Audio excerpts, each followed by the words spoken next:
I can't move too far anywhere because I'll fall off the stage. I don't want to break my neck. I have a few other things to do as well.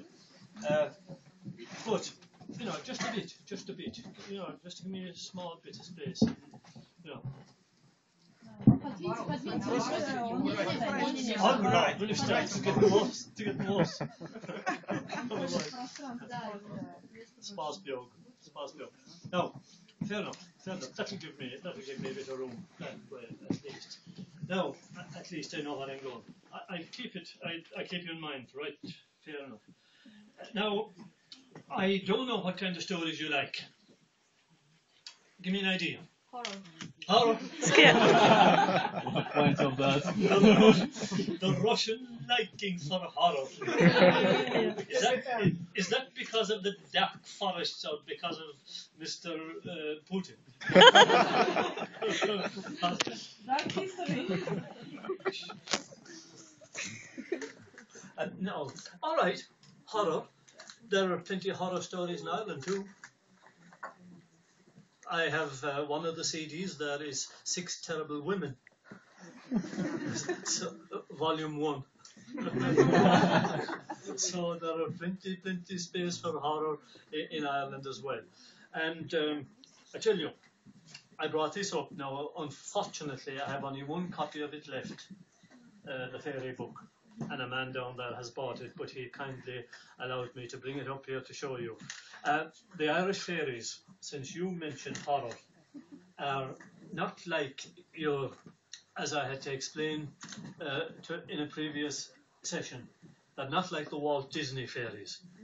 They're not like, you know, the little pointy ears, and they're not like the Tooth Fairy and all the rest of it. The Irish fairies, well, you get on the wrong side of them and you're dead. Simple as that. And I put together that collection, all collected by myself from old people, because I've been collecting stories now for the past 37 years. In fact, I started collecting the very year I got married. I can tell you how long I've been married for the last 37 years. So I started in 1976. And I've been collecting ever since. And that collection is all that I collected myself. I didn't have to go to the archives for any of that.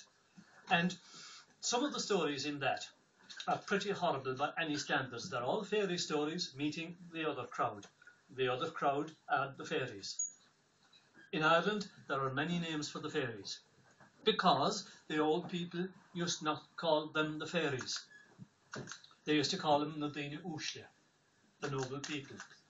Bunachnik, the people of the hills. The Daine Ella, the other people.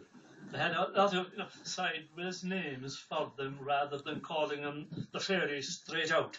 Because if you did, the danger was, you know, you might insult them, and if you insulted the fairies, you had no chance.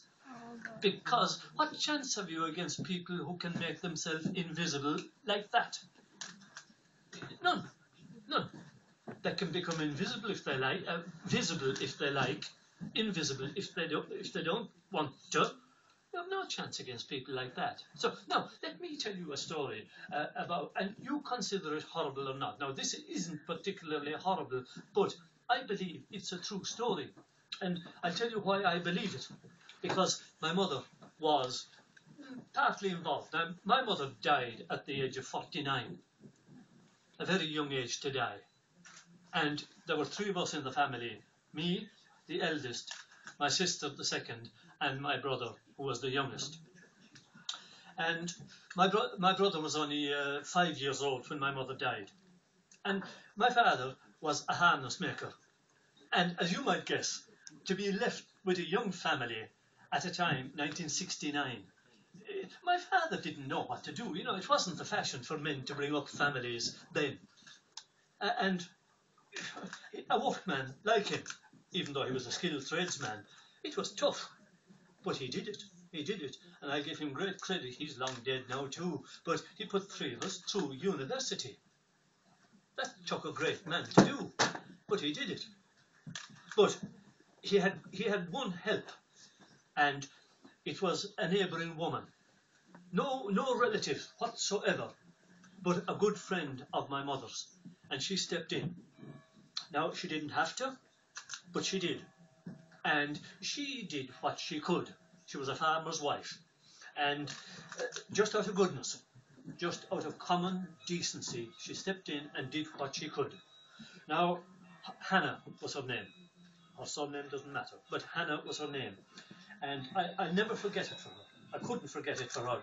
And anytime I would call to home after that, she'd be the one I'd always call to first. Before any relatives or anybody else, I'd always call to see Hannah because of what she did for us when we needed it. Now, she told me a story, and I believe this story because I knew her so well. She was like a second mother to us, and I had no reason to disbelieve her. But she told me this story, and it was, there was this neighbour near her, also a farmer's wife, and she was a strange woman. Strange in the sense that she'd know your business. She'd know what you'd be doing inside your own house. Now, not that she was peeping in the window or anything like that. No. You could be upstairs. But she'd know what you would be doing. And she could tell you the smallest details. No, not that you wanted to know. But she would know. You could be selling your cattle at a cattle fair 15 miles away. She'd meet you coming home in the evening, and she could tell you exactly how much you had in your pocket, how much you had got for your cattle. She wouldn't have been at the fair at all, but she knew how much. People were frightened of her. You know, where was she getting this knowledge? But she was getting it from somewhere. Now, people eventually were keeping out from her, you know. They'd see her coming along the road, and they had to salute her. She was a neighbour. How are you? But they kept down and kept going. Now, the problem was she had 3 daughters. Lovely girls. Lovely, handsome girls. And the daughters grew up. Fine girls. Fine girls. They grew up into being marriageable age. The only bother was... who was going to marry those daughters? With a mother like that? Everybody would think, of course, they'd turn out like their mother, naturally. They were going to have to go to some other part of Ireland to get married where the mother wasn't known at all. If they wanted to get married, or else go into a convent. Now, her husband was a lovely man also. So, you know, where the hell did she come from? Such a hag as she was. Anyway, time passed on and time passed on. And this particular day, over she came, across the fields, and into Hannah's mother's yard. And she says to Hannah's mother, I'm going to die soon. Will you lay me out for the wake? And Hannah's mother said, as any neighbour would, you know, just to get rid of her. You die? You're not going to die soon. What are you talking about? No, she said, I'm going to die soon. Will you promise me that you lay me out, you know, for the wake? And just to get rid of her, Hannah's mother said, all right, I promise. And thank you, off she went. But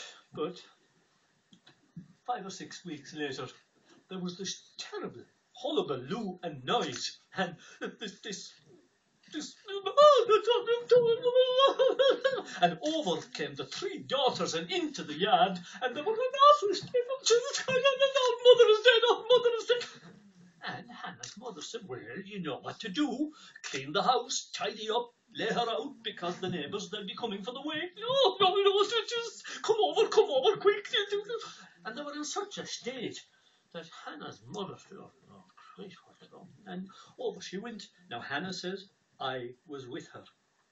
And over we went across the fields. Look, there were neighbours after all. We went just across the fields rather than go round by the road and into the yard. The door was open. Now, her husband must have been in town. He wasn't there. The door was open. Single-storey house. I know the house myself. And it still lived in. And we went into the kitchen. nobody in the kitchen.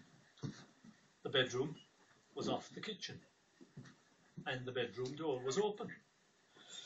My mother, Hannah said, went down as far as the bedroom door, looked in. Now, Hannah says, I was right at her shoulder. And what did we see inside in the bedroom, on the bed, except the old woman? Obviously dead, because the bedclothes were scattered, you know, she was obviously dead, but it wasn't that at all that caught her attention, but she was a moving mass of black pirogues, black beetles. She was moving with them. And of course we, holy Christ, what's that? And within 5 seconds, gone. And we were left there. Where are they? They were gone. Now, the problem was, my mother had given the promise to lay her out for her wake. And she had to keep that promise. And she did, much against her will, I can tell you, after what we had just seen. But she did. Washed her, cleaned her, changed the bedclothes, did everything that you would see done. Well, you wouldn't see it done, but everything that would be done inside the modern funeral parlour to prepare a person nicely for the death, so that people coming in would see a nice clean corpse and rest themselves and all the rest of it. And, you know, I presume you have the same here now. You know, a person come in one door, say their prayers, go out the other door, and there's the person laid out nicely inside in the bed. Hannah's mother did that, as she had promised, but I tell you, it nearly turned her stomach after what they had seen.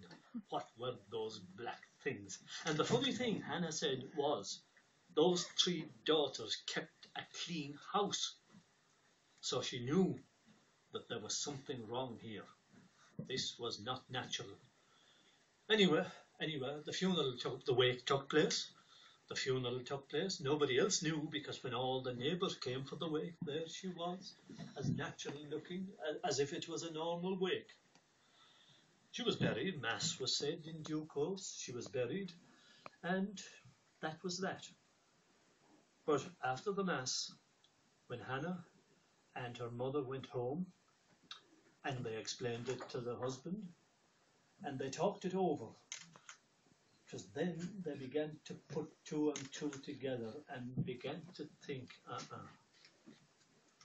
where was she getting all that power beforehand? The power of knowing your business, knowing the price of this and that, knowing what you were doing inside in your own house. And of course the conclusion that they had to draw was that it could only be from the fairies, because they knew as well as any Irish person does that the fairies most often appear in the shape of something black, like the black dog, as in this case, these black beetles, these black, as we would call them in Ireland, pirogues. So, now, is there any proof? No, but that's the conclusion they drew, Hannah. And as I said, I believed her, that she saw them, because Hannah was no fool. And I knew her up to when she died about 3 years ago at the age of 94.